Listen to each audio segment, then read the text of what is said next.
Alors, bonjour tout le monde. Je suis avec Alain Liétard aujourd'hui, qui a terminé le programme Business euh, avec moi il y a quelques mois déjà. Et je suis contente de te retrouver, Alain, pour ce témoignage-là que tu as bien voulu me donner, en fait. Et je t'en remercie.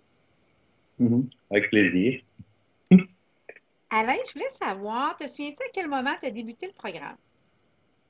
J'ai débuté le programme en juin 2013, Mhm. voilà, dans le courant du mois de juin 2013. Et pourquoi tu avais choisi le programme? T'en souviens-tu? Mais en fait, j'ai choisi ce programme avec toi d'une manière, je dois dire, tout à fait intuitive, parce que au-delà du contenu du programme qui me parlait beaucoup, ce qui m'a décidé à choisir ce programme, en fait, c'est la relation qui s'est installée lors de l'entretien avec toi pour avoir plus d'informations concernant le programme.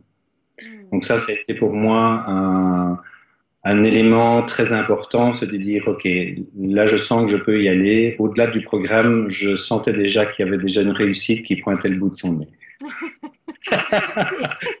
puis qu'est-ce qui te faisait sentir ça, Alain? C'est tellement intéressant, c'est tellement le fun que ce que tu amènes. Eh bien, je pense qu'on en a quelquefois discuté ensemble. Je suis très sensible aux énergies que je qualifie d'invisibles.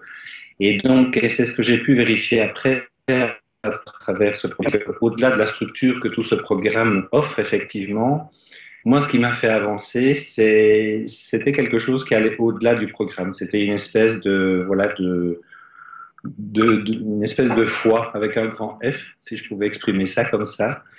Et c'était très particulier parce que je sentais vraiment qu'il y avait un espèce de méta-programme derrière le programme. Hmm. C'est vrai qu'on en a parlé de ça, puis tu le qualifiais souvent comme ça, puis tu auras vu juste. Il y a un métaprogramme. Et, euh, et en fait, ce qui me venait, c'était de dire c'est le métaprogramme de la source, en fait, hein, parce que comme on est deux individus qui se connectent pour vouloir créer quelque chose de plus grand, mais il y a comme Mhm. autre chose qui se met en place dans l'invisible et tu l'expliques très, très bien. Euh, Comment tu as fait pour trouver l'argent pour investir dans ce programme-là? Ma question est un peu crue, mais je pense qu'elle mérite d'être posée parce que c'est quand même tout un investissement en toi que tu as décidé de faire à ce moment-là. Eh bien, je ne l'ai pas trouvé. Je l'ai gagné et j'ai décidé de l'investir dans le programme.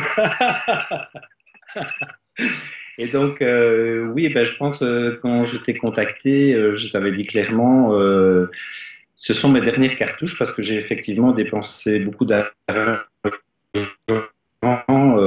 et je me rendais compte que à un moment donné, je veux dire, ça ne suffisait pas que pour pouvoir réussir, je veux dire, son métier.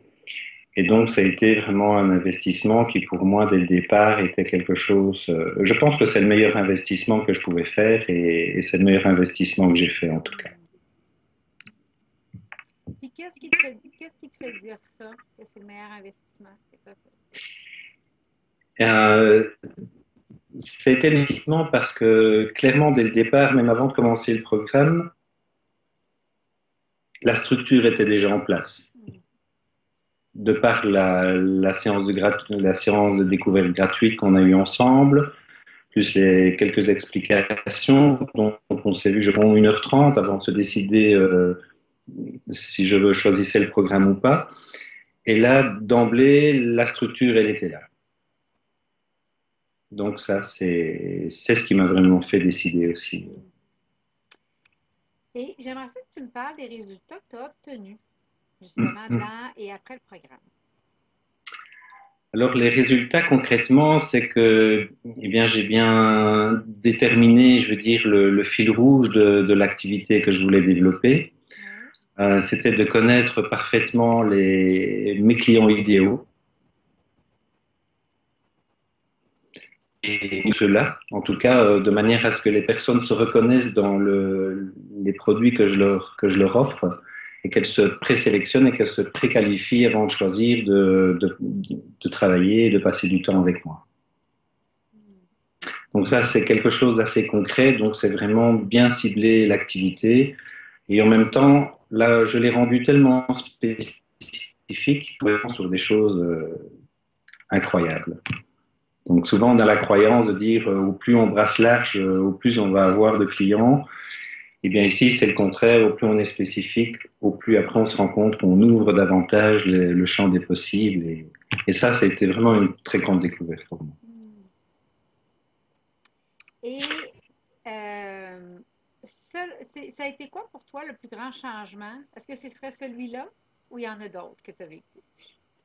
Pour moi, le plus grand changement, moi j'ai une personnalité rêveur, empathique.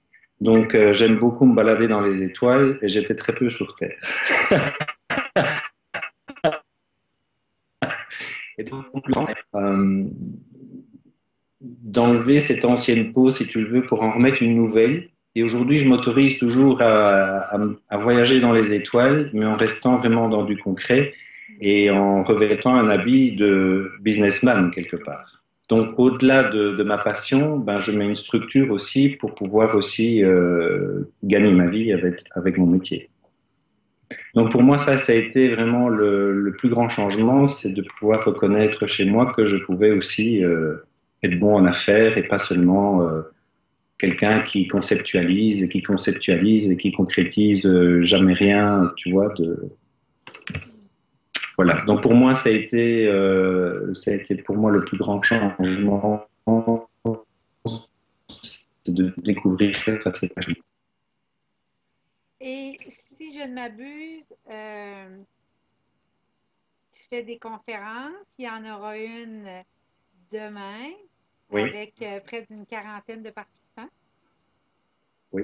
Ah oui, ça c'est le grand saut et là aussi c'est voilà si tu m'as si tu m'avais dit il y a 6 mois d'ici voilà demain tu vas faire une conférence, je ne t'aurais jamais cru donc pour moi, c'est un grand changement effectivement oui. Et je suis tout à fait à l'aise parce que bon voilà mon business est très clair et les messages que j'ai envie d'offrir et de partager avec les gens sont vraiment très cohérents avec la mission que je me suis donnée dans mon métier. Hmm. Et il y a des partenariats stratégiques qui se sont installés. Il y a il y a un voyage au Pérou que tu as commencé à élaborer en termes d'atelier.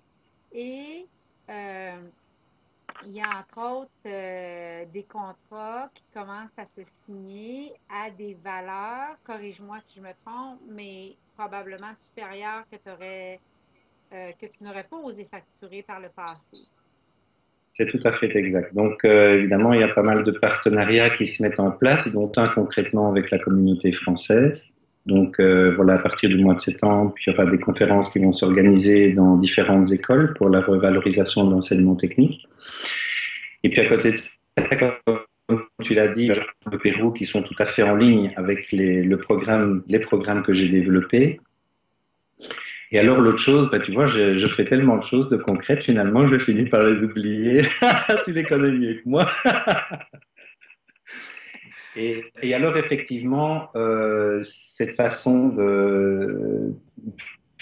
finalement, de faire un petit programme me permet finalement de ne pas enchaîner, je veux dire, les personnes à la journée. Mais c'est vraiment travailler spécifiquement avec des familles sur une période de 3 à 6 mois. Et ça me permet de fixer des prix, en tout cas, qui me permet d'avoir une meilleure visibilité à long terme. Voilà, sur la façon dont je peux gagner ma vie et en même temps la qualité du temps que je vais partager avec les personnes. Et t'avais-tu le sentiment aussi, quand tu as proposé la tarification, que c'était euh, une évidence pour eux que la valeur y était? Euh, En tout cas, dans les premiers échanges que j'ai eus, il y a toujours un questionnement par rapport au prix. Mais très vite, ça se régule parce qu'on fait prendre conscience aux personnes qu'est-ce que ça va leur coûter de ne pas le faire. Hmm. Et moi, j'en ai fait l'expérience en choisissant le programme avec toi. Qu'est-ce que ça m'aurait coûté de ne pas faire ce programme avec toi? Hmm. Donc pour moi, je peux tout à fait l'illustrer à travers un exemple que moi j'ai vécu. Et là, très clairement, on passe vite en général. J'imagine, j'imagine. Et selon toi, pourquoi tu été un client idéal pour moi, Alain? Parce que ça a été le cas, puis on a eu tellement de plaisir à travailler ensemble. Quel genre de client il faut être pour travailler avec moi? Euh, il faut être une personne, en tout cas, qui est hyper engagée, Hmm. et qui est, en tout cas, qui a une vision qui va au-delà déjà même du métier qu'elle a envie de faire. Hmm. Alors, elle n'en est peut-être pas consciente au départ, mais je pense que dès les premiers contacts avec toi, je pense que les personnes vont tout de suite se reconnaître à quel niveau elle va pouvoir travailler avec toi.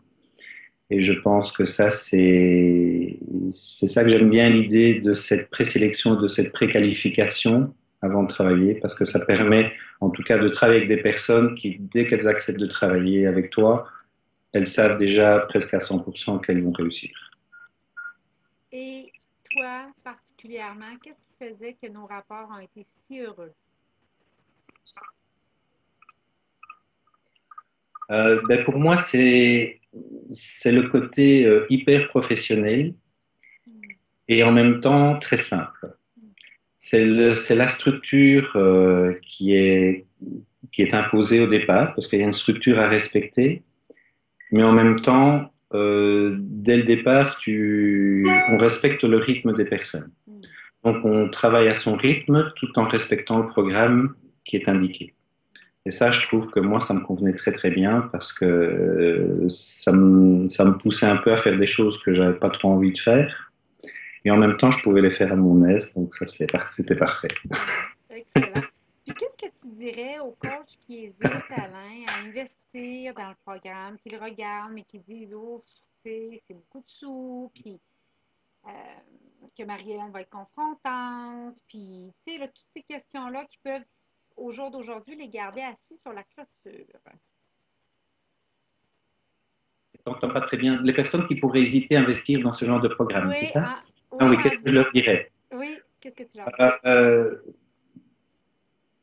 Ben, je leur dirais d'emblée, si elles hésitent, si elles sentent que c'est un programme qui est fait pour elles, pour ces personnes-là, je leur propose alors de faire simplement l'exercice dont j'ai de prendre une feuille de papier et de dire, tiens, qu'est-ce que ça va me coûter si je ne le fais pas? C'est de faire cet exercice-là. Voilà, comment je dépense. Je suis aujourd'hui dans une vision de mon activité qui n'est pas claire. Comment est-ce que j'ai dépensé mon argent jusqu'à aujourd'hui pour essayer de réussir et j'y suis pas arrivé? Hmm. Quand on fait cet exercice-là, moi je l'ai fait, eh bien, franchement, j'ai plus que rentabilisé le prix que j'ai donné pour suivre ton programme. Très clair. Voilà. Tu veux du concret, je te donne du concret. Merci à toi, Alain. Et nous, on va continuer d'être ensemble et d'être en contact et de co-créer un monde meilleur ensemble. Et merci infiniment de ton témoignage ce matin. Je te laisse le mot de la fin. Alors le mot de la fin, là, oui. Qu'est-ce que je dirais? Alors le mot de la fin, je pense que je dirais que c'est peu importe la qualité du programme qu'on va pouvoir développer en travaillant avec toi et tous les clients idéaux qu'on va attirer. Je pense que c'est le plus important, c'est d'y mettre l'intention dans tout ce qu'on fait. On peut développer les meilleurs programmes du monde et je pense que dès le départ, tu le soulignes très clairement, et ça c'est quelque chose que j'ai retenu, c'est tout de suite mettre l'intention qui est la plus juste possible. Et alors là, ça devient cohérent tout au long du programme. Donc, je terminerai par ça. Merci infiniment, Alain. Avec plaisir. Bye.